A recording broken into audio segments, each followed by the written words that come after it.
8월 3일 주일 오늘 하나님이 주신 말씀 로마서 5장 20절 말씀 보겠습니다. 함께 봉독하겠습니다. 시작. 율법이 들어온 것은 범죄를 더하게 하려 함이라. 그러나 죄가 더한 곳에 은혜가 더욱 넘쳤나니. 온전한 사랑의 속성은 쏟아붓는 것입니다. 뺏는 것이 아니라 쏟아붓는 것입니다. 그래서 하나님은 인간을 만드셨습니다. 그분은 온전한 사랑의 하나님이시기에 그의 사랑을 쏟아부으실 인간을 만드신 것이죠. 하나님을 위해 고통받으라고 인간을 만드신 것이 아닙니다. 그런데도 그리스도인의 삶은 고통으로 가득 차 있어야 한다는 식의 관념이 많은 그리스도인들에게 심겨져 있습니다. 물론 그리스도인들은 복음으로 인해 그리고 예수 그리스도로 인해 박해도 받고 고난도 당할 수 있습니다. 하나님이 우리에게 고통을 주시려고 해서 그런 것이 아니라 세상이 복음을 싫어하고 예수님을 미워하기 때문에 일어나는 일입니다. 예수님을 미워하는 것처럼 예수님을 믿고 복음으로 살아가는 하나님의 자녀들을 세상은 박해할 수 있습니다. 그러나 그러한 순간에서도 하나님은 위로하여 주시고 새 힘을 주시고 이기고 승리할 수 있는 능력을 더하여 주십니다. 예수님을 따르는 과정에서 생기는 이러한 박해와 고난과 달리 이런 것이 있죠. 사람의 어리석음과 무지와 어둠으로 인해 겪는 고난도 있습니다. 이러한 고난을 하나님은 우리들이 겪기를 원하실까요? 하나님은 우리가 이런 고난은 겪지 않기를 원하십니다. 그리고 그러한 고난에서 구원하여 주시기를 원하십니다. 예를 들면 과식이나 과로를 하여 몸이 아플 때가 있죠. 이런 고난은 하나님이 주신 것이 아니죠. 하나님은 이런 고난에서 우리를 구원하여 주시기를 원하십니다. 더욱 우리가 지혜롭기를 원하시고 더욱 건강하기를 원하십니다. 이사야서 53장에는 이런 말씀이 나옵니다. 그분이 우리의 질병을 짊어지셨도다. 우리의 질병을 그분이 짊어지셨다. 질병이 하나님이 우리에게 원하시는 것이란 말입니까? 아니죠. 아니라는 것입니다. 하나님은 우리의 질고를, 우리의 질병을 짊어지셨다라고 말씀하시므로 하나님은 우리에게 질병이 있기를 원하지 않는다라는 것을 알 수 있습니다. 그분은 우리에게 있는 질병을 짊어지셨고 채찍에 맞으셨고 그것으로 인해 우리가 질병에서 나음을 입었다라고 기록하고 있습니다.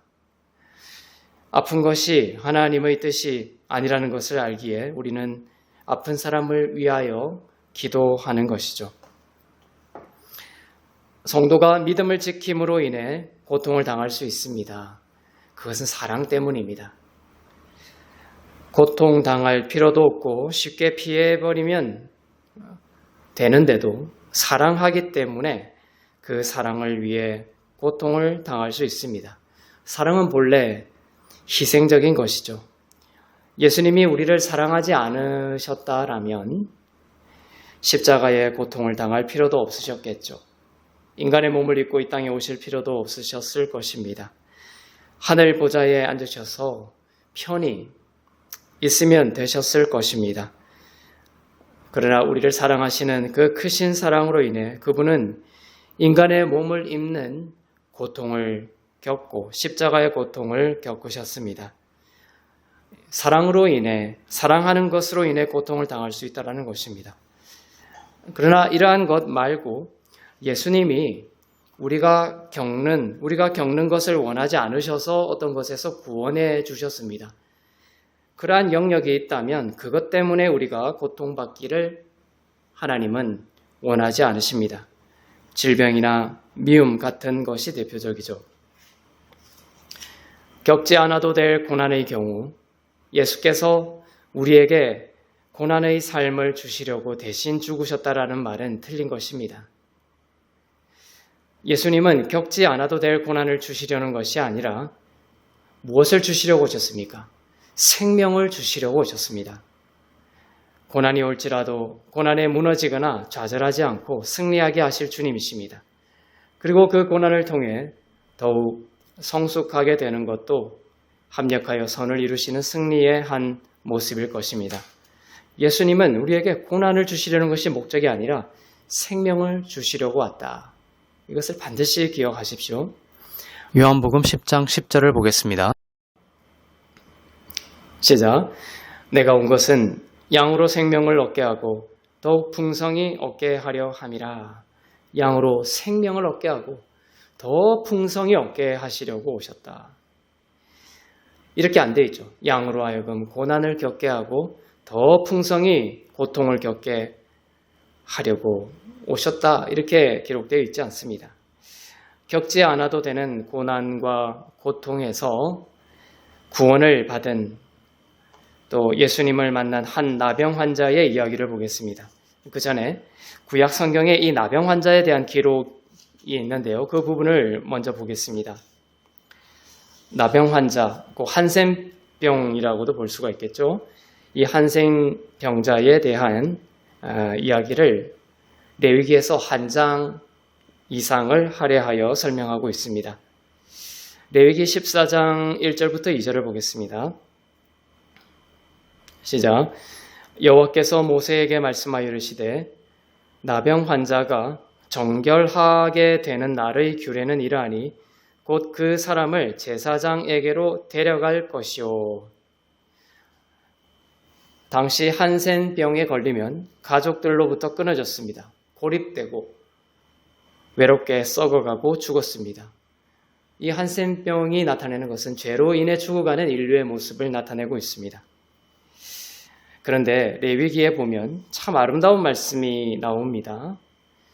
자, 손만이 아니라 머리부터 발끝까지 온 몸이 한센병에 나병에 들렸을 때 제사장에게 선언하라고 하는 구절이 있습니다. 무엇을 선언하냐면 그를 깨끗하다라고 선언하라는 것입니다. 되게 신기하죠? 이게 무슨 말입니까? 한센병이 몸의 일부가 아닌 온몸에 다 퍼져서 완전히 퍼지게 되면 깨끗하다라고 선언하라는 것입니다. 어떤 복음적 의미가 있을까요? 한센병이 몸의 일부에만 들었다라는 것은 어떤 의미냐면 내가 다 악하지는 않고 조금은 선한 데가 있다라고 생각하는 것입니다. 그런데 그렇게 악하지는 않다라고 생각한다면 그런 한센병은 위험한 것입니다. 그러나 온 몸에 한센병이 퍼지면 즉 내가 전적으로 예수 그리스도 없이는 내가 전적으로 죄인이다라고 생각한다면 그 사람은 주님께서 그리스도 안에서 괜찮다라고 하시며 깨끗하다, 의롭고 흠없고 거룩하다라고 선언하시는 것입니다. 레위기 14장 2절은 나병 환자가 정결하게 되는 날의 규례를 기록하고 있습니다. 곧 그 나병 환자를 제사장에게로 데려갈 것이요 이렇게 되어 있죠. 제사장에게로 나병 환자가 직접 가는 것이 아니라 누군가가 데려가는 식으로 기록이 되어 있습니다. 나병 환자가 누군가에 의해 제사장에게로 인도된다라는 수동적인 의미가 들어 있습니다. 무슨 말입니까? 성령께서 우리를 예수님께로 데려가지 아니하면 우리는 절대로 깨끗하게 되고 구원받을 수가 없다라는 것을 말씀하고 있는 것입니다. 나병 환자가 나아서 제사장에게로 인도함을 받아 나아갔는데 제사장은 나았는지를 판별합니다. 실제로 이 레위기 14장이 구약 시대에 시행된 적은 없습니다. 왜냐하면 구약 시대 유대인들 중에 한센병 환자가 깨끗하게 된 적이 없기 때문입니다. 그런 기록도 없습니다. 그래서 이 한센병으로부터 나병으로부터 나아서 제사장에게 실제로 나온 사람은 없었다라는 것이죠. 목사님 나아만 장군은 나병에서 치유를 받았지 않습니까? 라고 말하는 분이 있겠지만 나아만 장군은 유대인이 아니었죠. 율법 아래에 있는 자가 아니었습니다. 앗수르 사람이었습니다. 구약 성경에서 나병에서 깨끗하게 된 유대인은 하나도 없었습니다. 무엇을 말합니까? 율법주의로는 하나님의 은혜의 기적을 누릴 수가 없다라는 것입니다. 그런데 예수님의 이야기를 보세요. 아주 놀라운 일이 일어났습니다. 신약 시대에 예수님이 오셨을 때 놀라운 일이 일어났습니다. 나병 환자가 낫게 되고 레위기 14장이 처음으로 시행되는 놀라운 일이 벌어지게 되었습니다. 예수님이 산상수훈을 선포하고 나서였습니다. 예수님은 산에서 내려오고 계셨습니다. 바위 틈에 나병 환자가 사람들의 눈을 피해 숨어 있었습니다. 예수님이 지나가시기를 기다리고 있었습니다. 바위 틈에 숨어있던 나병 환자는 예수님이 지나가실 때에 나와서 예수님 앞에 나아가 이렇게 말했습니다. 마태복음 8장 2절부터 3절 말씀입니다. 시작. 한 나병 환자가 나와 절하며 이르되 주여 원하시면 저를 깨끗하게 하실 수 있나이다 하거늘 예수께서 손을 내밀어 그에게 대시며 이르시되 내가 원하노니 깨끗함을 받으라 하시니 즉시 그의 나병이 깨끗하여 진지라. 나병 환자는 이렇게 말했습니다. 당신이 원하시면 낫게 해달라고 말했습니다. 그러자 예수님의 대답은 이것이었습니다. 내가 원하노니 깨끗함을 받으라. 예수님은 원하신다라는 것이죠. 정말 예수님이 낫기를 원하신다라는 믿음이 있어야 합니다. 주님 앞에 기도로 나아갈 때 정말 예수님은 원하실까라는 의심을 가지고 나아가는 것이 아니라 이 말씀을 기억하세요. 내가 원하노니 깨끗함을 받으라. 예수님은 우리가 낫기를 원하시는 분이십니다. 더욱더 생명을 얻기를 원하시는 분이십니다. 더욱더 풍성한 생명을 얻기를 원하시는 분이십니다. 내가 원한다라고 하시는 주님의 말씀이 얼마나 큰 힘이 되는지 모르겠습니다. 겪지 않아도 되는 이 한센병의 고통으로부터 너가 낫고 치유되기를 원한다라는 것이 예수님의 마음입니다. 깨끗함을 받으라라고 되어 있죠. 예수님 안에 이 생명이 있다라는 것입니다. 그 생명을 받아서 나으라는 것입니다. 우리 스스로 나을 수 있다라는 것이 아닙니다. 예수님 안에 있는 깨끗함을 받아 우리의 깨끗함이 그 깨끗함이 우리의 깨끗함이 되는 것이죠. 예수님의 생명이 우리에게 흘러와서 우리를 낫게 한 것입니다. 남자는 즉시 깨끗해졌습니다. 그리고 예수님은 심오한 명령을 덧붙이셨습니다. 깨끗하게 되었으니 제사장에게 가서 모세가 명한 예물을 드리라고 하셨습니다.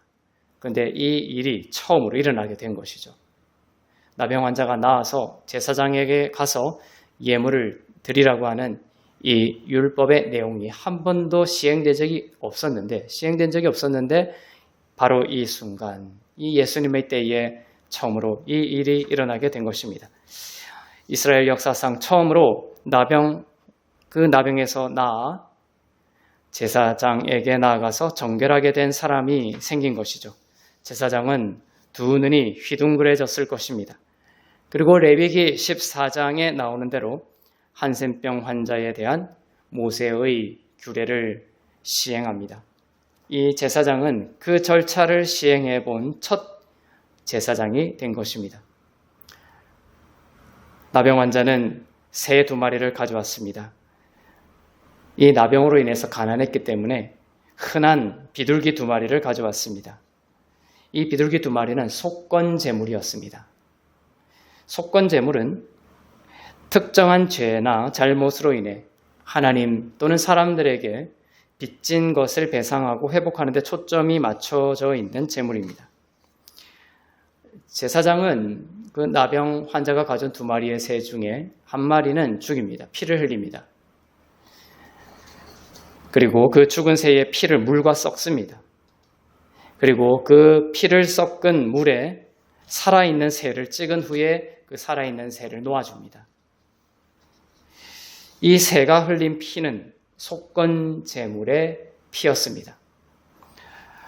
이렇게 구약에서 여러분이 피가 나올 때마다 예수님이 흘리신 피를 떠올려야 합니다. 그리고 예수님의 피에 대해 이야기할 때마다 누가 응답하시냐?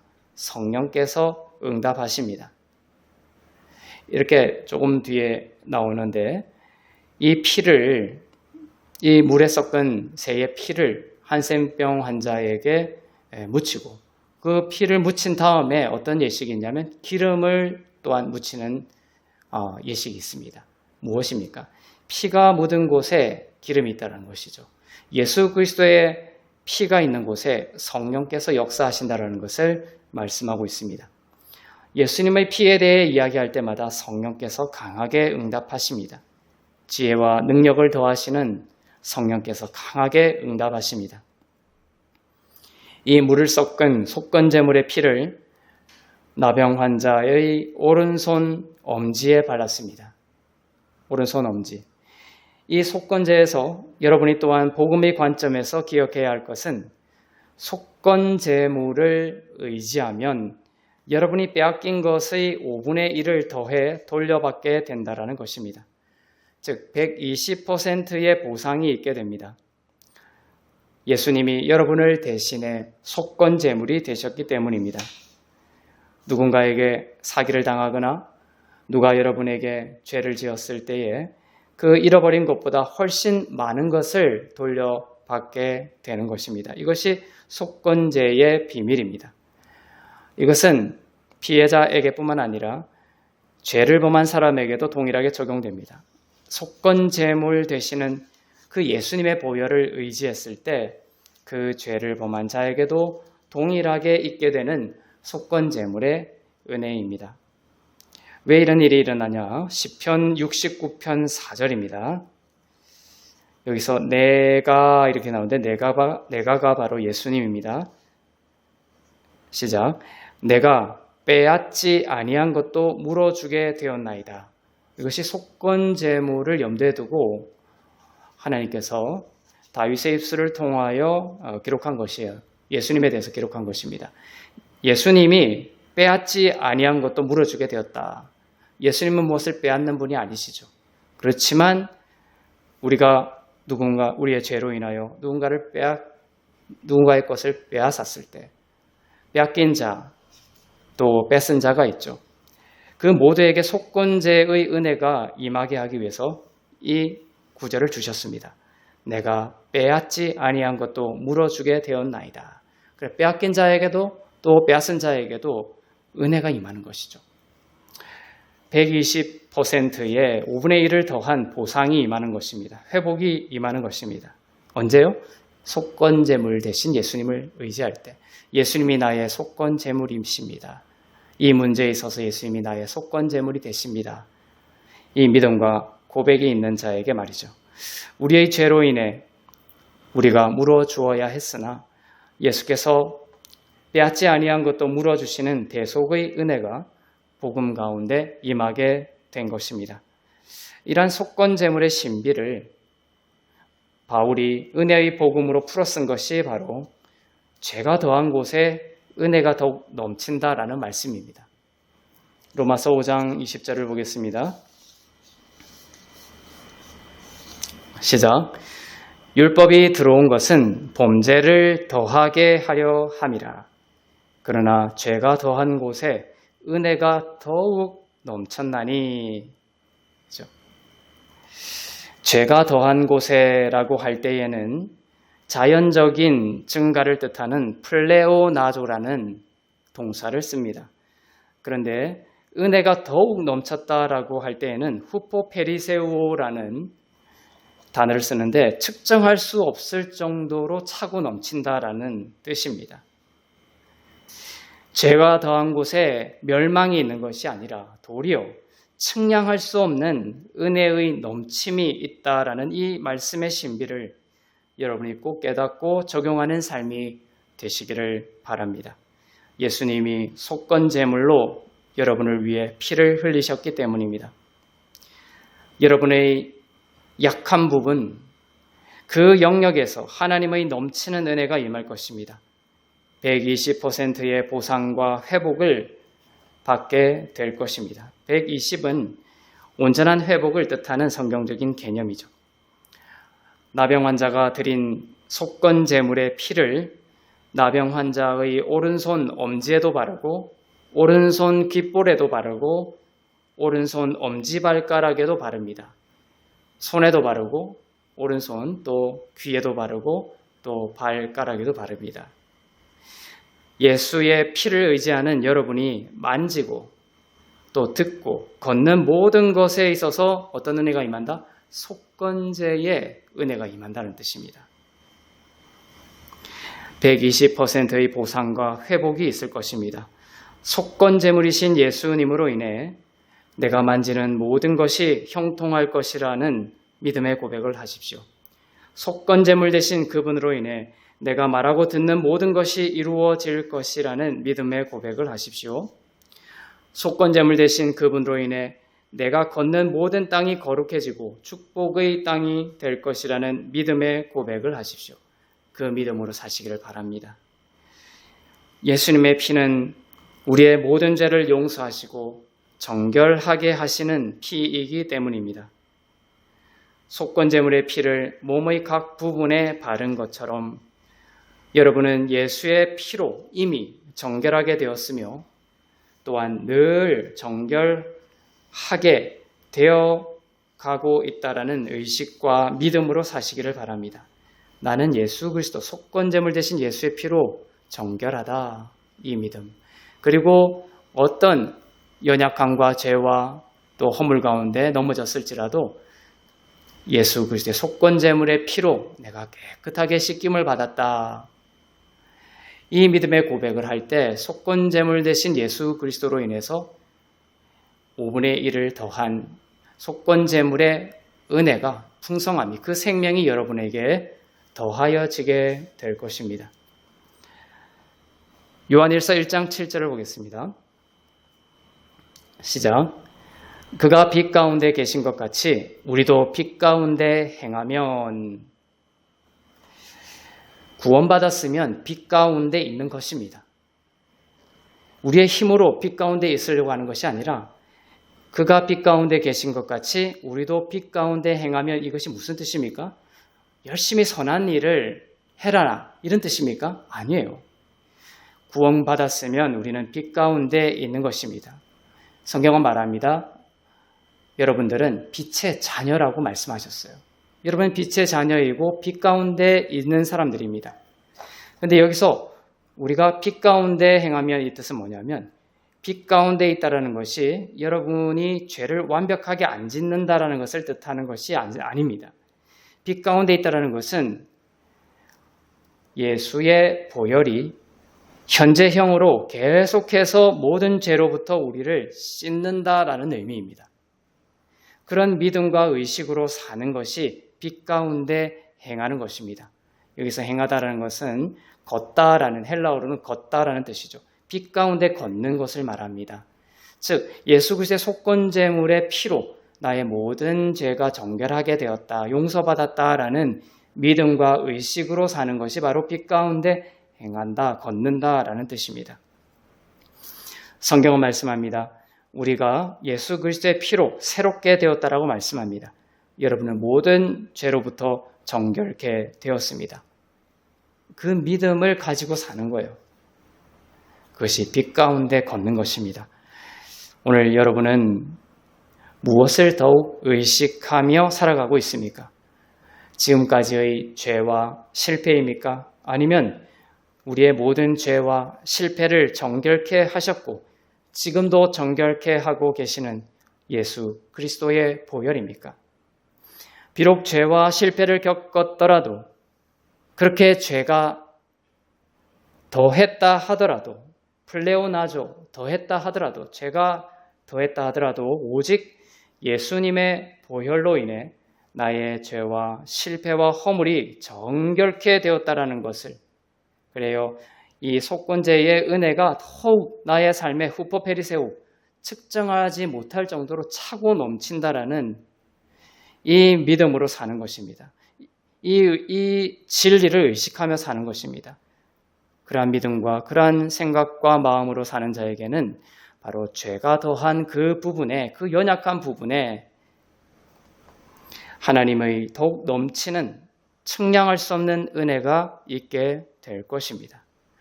여러분이 생각하지도 못할 은혜의 보상이 있게 될 것입니다. 하나님의 때에 반드시 그렇게 될 것입니다.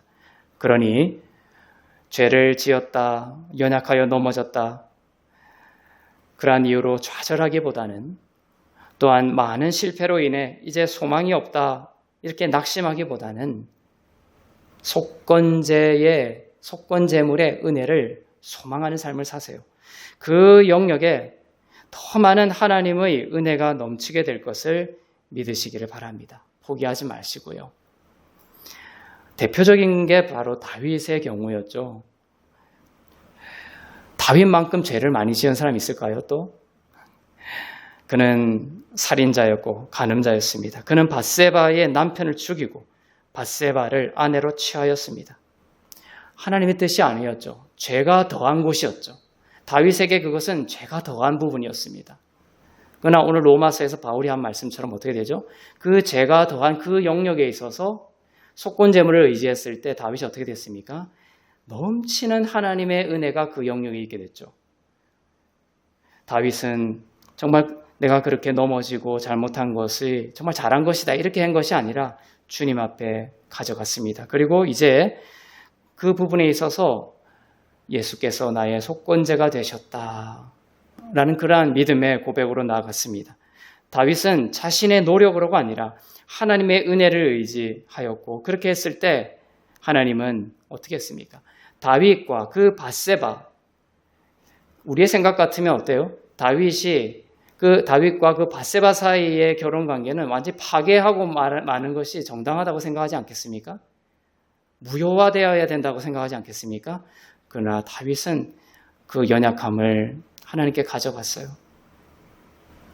그리고 그 모든 죄를 예수 그리스도의 속건제로 정결케 되었다라는 자기의 힘으로가 아니라 속건제 되신 예수 그리스도의 보혈의 은혜로 깨끗하게 되었다는 것을 믿고 그 영역에 있어서 포기하지 않았습니다. 하나님의 넘치는 은혜가 있을 것을 기대했죠. 그렇게 했을 때 하나님은 다윗과 밧세바 사이에서 난 솔로몬이라는 아들을 다윗의 후계자로, 왕으로 세우시는 흘러 넘치는 은혜를 주셨던 것이에요.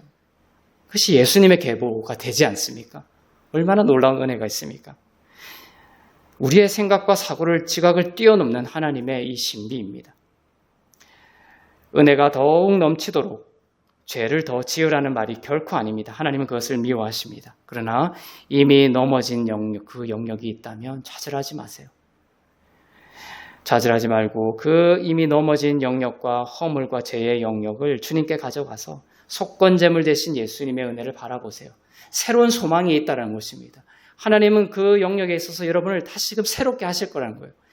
그리스도의 생명을 주시고 그리스도를 닮아가게 하고 그리스도의 양으로 생명을 얻게 하고 더 풍성히 얻게 하는 속건제물의 은혜를 넘치게 하실 거예요. 언제나 주님께로 가면 해답이 있고 언제나 주님께로 가면 길이 있고 소망이 있는 것입니다. 그러니 여러분, 이미 넘어진 그 영역에서 좌절하지 말고 예수의 보혈을 의지하고 그분의 은혜를 의지하기를 바랍니다. 여러분이 구하고 생각하는 것보다 더욱 넘치도록 하실 이가 예수님이십니다. 나를 대신하여 피를 흘리신 예수 그리스도의 보혈의 공로를 의지하여 여러분의 연약하고 넘어진 모든 영역에서, 지금 한숨 지는 그 모든 영역에서 속건제물 대신 예수님을 초청하세요. 그 부분에서 차고 넘치는 후퍼페리세오, 측량할 수 없는, 인간의 이성과 능력으로 측량할 수 없는 넘치는 은혜의 풍성함을 여러분들이 누리고, 그렇게 함으로써 하나님과의 그 사랑의 관계가 더욱 깊어지는 은혜가 여러분의 삶 가운데 충만하기를 주님의 이름으로 축복합니다. 기도하겠습니다. 사랑의 하나님 아버지, 당신의 온전한 사랑으로 우리를 창조하시고 하나님의 아들을 주시기까지 사랑을 쏟아부어 주시니 감사합니다. 예수님을 따르는 삶에서 받는 그러한 고난을 두려워하지 않게 하시며 함께 하시어 이기게 하옵소서. 또한 겪지 않아도 되는 고난과 질병에서 우리를 구원하시고 생명을 얻고 더욱 그 생명이 풍성하도록 역사하여 주옵소서. 속건제물 되신 예수님의 피로 우리의 죄와 연약함을 씻으시고 정결케 하셨으니 그 빛 가운데 걷게 하시고 예수님의 보혈의 공로를 의지하는 믿음의 자녀들의 인생을 축복하시어 만지고 듣고 걷는 모든 곳에서 하나님의 축복과 회복을 넘치도록 누리게 하옵소서. 제가 더한 곳에 은혜가 더욱 넘치게 하리라는 그 약속 안에서 살게 하여 주시고 좌절과 낙심 대신 예수님의 보혈을 의지하여 새로움을 꿈꾸게 하시고 새롭게 하여 주시옵소서.